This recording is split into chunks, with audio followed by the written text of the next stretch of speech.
3 match টি-20 সিরিজের দ্বিতীয় টি-20 match বাংলাদেশকে 7 রানে হারিয়ে 1 ম্যাচ হাতে রেখে সিরিজ জিতে নিল অস্ট্রেলিয়া।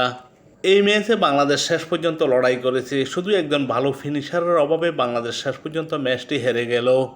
শেষের দিকে একটু ভালো ব্যাটিং করলে ম্যাচটি জয় পাওয়া বাংলাদেশের জন্য খুব কঠিন ছিল না। চট্টগ্রামের বীরশ্রেষ্ঠ মতিউর রহমান ক্রিকেট স্টেডিয়ামে টসে জিতে প্রথমে ব্যাটিংয়ের সিদ্ধান্ত নেয় অস্ট্রেলিয়া। প্রথমে ব্যাটিং করে নির্দিষ্ট 20 ওভারে 5 উইকেট হারিয়ে 196 রানে চ্যালেঞ্জিং স্কোর করে অস্ট্রেলিয়া। দুই উদ্বোধনী ব্যাটসম্যান জশ ইংলিশ এবং মিশেল মার্শ এই ম্যাচে নিজেদের নামের প্রতি সুবিচার করতে পারেননি। জশ ইংলিশ 6 বল মোকাবেলা করে 11 রান করেন, একটি ছিল তার 11 রানের ইনিংসে। অধিনায়ক মিশেল মার্শ 19 বল মোকাবেলা করে 20 রান করেন, 3টি ছিল তার 20 রানের ইনিংসে। আগের ম্যাচে দুর্দান্ত খেলা কোপার কোনালি এই ম্যাচে খুব একটা সুবিধা করতে পারেননি। 4 বল মোকাবেলা করে 1 রান করে প্যাভিলিয়নে ফেরেন।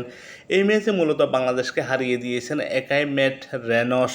52 বল মোকাবেলা করে 89 রান করেন, 5টি 4টি ছিল তার 89 রানের ইনিংসে। টিম ডেভিড ছিলেন আরও দুর্দান্ত ছন্দে, 26 বল মোকাবেলা করে 45 রান করেন, 4টি 2টো ছিল তার 45 রানের ইনিংসে। জুয়েল ডেভিস 8 বল মোকাবেলা করে 13 রান করেন, একটি ছিল তার 13 রানের ইনিংসে। অস্ট্রেলিয়া নির্দিষ্ট 20 ওভারে 5 উইকেট হারিয়ে 196 রান করে। অস্ট্রেলিয়ার বিপক্ষে এই ম্যাচে বাংলাদেশের হয়ে দুর্দান্ত বোলিং করেন নাসুম আহমেদ। 4 ওভার বোলিং করে 27 রান দিয়ে 2 উইকেট শিকার করেন। এই ম্যাচে বাংলাদেশকে হতাশায় ডুবান আব্দুল গাফফার সাকলাইন। 4 ওভার বোলিং করে 53 রান দিয়ে 1 উইকেট শিকার করেন। নাহিদ রানা 4 ওভার বোলিং করে 36 রান দিয়ে 1 উইকেট শিকার করেন। মুস্তাফিজুর রহমান 4 ওভার বোলিং করে 34 রান দিয়ে 1 উইকেট শিকার করেন। রিশাদ হোসেন 4 ওভার বোলিং করে 46 রান দিয়ে উইকেট শূন্য থাকেন। অস্ট্রেলিয়ার 196 রানের জবাবে ব্যাটিং করতে নেমে বাংলাদেশ 20 ওভারে 6 উইকেট হারিয়ে 189 রান করে এবং 7 রানে পরাজিত হয়।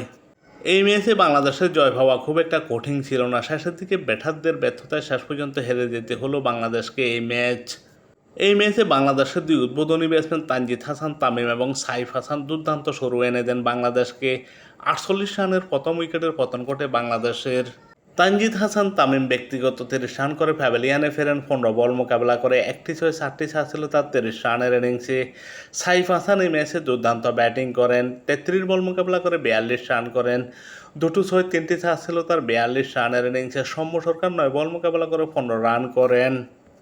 পারভেজ ইমন 22 বল মোকাবেলা করে 36 রান করেন, 3টি 2টো ছিল তার 36 রানের ইনিংসে। এই ম্যাচে দুর্দান্ত ব্যাটিং করেন তৌহিদ হৃদয়। 22 বল মোকাবেলা করে 35 রান করেন, 2টো 3টি ছিল তার 35 রানের ইনিংসে। তৌহিদ হৃদয় যতক্ষণ ছিলেন ততক্ষণ মনে হচ্ছিল বাংলাদেশ ম্যাচটি জিতে যাবে।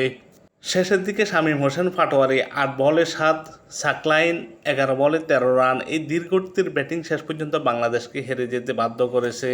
বাংলাদেশের বিপক্ষে অস্ট্রেলিয়ার হয়ে বোলিং করেন অ্যারন হার্ডি। 4 ওভার বোলিং করে 40 রান দিয়ে 2 উইকেট শিকার করেন।